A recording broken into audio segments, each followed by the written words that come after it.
Hi, Vincent. I'm Ariana. How are you? Hello. So, what attracted you to this role in the beginning?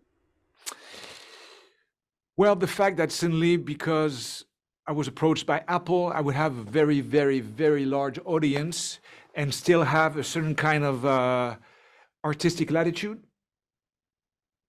Yes. So you started off in French films and then English films. What's kind of the difference between those two for like an American audience?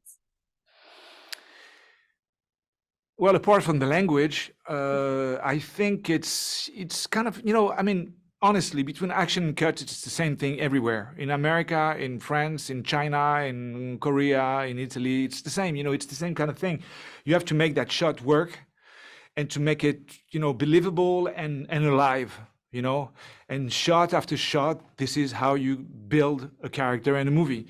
Now the size of the production, the number of extras, how much special effects are going to be involved and everything is not really in your hands when you actually act between action and cut, I think. Yes.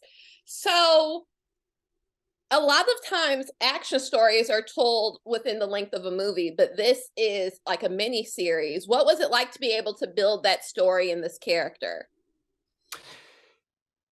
Well, once again, the length doesn't really change much. The interesting thing about that one in particular is that I had the opportunity to actually meet with some of the guys who were doing this job for a living, meaning international mercenaries.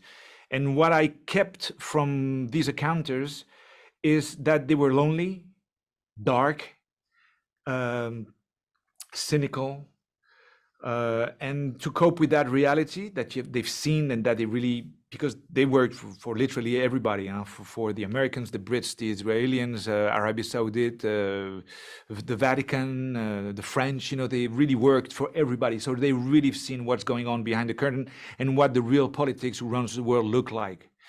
So to cope with that reality and not to commit suicide, I guess, they have to have a bit of humor and not take themselves too seriously. Yes. Speaking of another element of the show, your character and Allison seem to have like a very complicated past. What was it like to play with action, but also kind of the nostalgic romance that they have? Well, I guess it's the best, if you can mix both, So it's appealing for the people who just like to see plane crash and people fight, but at the same time, I think it's a little bit more nourishing for the soul to see what human relationship can look like in the intimacy of a broken couple. Yeah. Why don't you think they can't just let each other go? Because it's been over 20 years. I mean, when you love somebody, it's not that easy. This is very true. And it's obviously not that So you easy. see, there with this, we can identify because Yeah. we all had at a certain point of our life, a broken heart or whatever, and it's very hard to cure yourself. The thing is that you never really forgive. I mean, you never really forget. You learn how to live with it. You see, and I mean, if you meet that person, that you really loved maybe 10, 15 years ago, and you had been separated for the wrong reasons, when you see that person, in many occasions, it still does something to you. And because we can relate to that, I think that's what holds the show together, really. Yes, I completely agree. Well, thank you so much for taking the time to talk to me. Congrats on the show and hope to talk to you about future projects. Bye bye. Bye.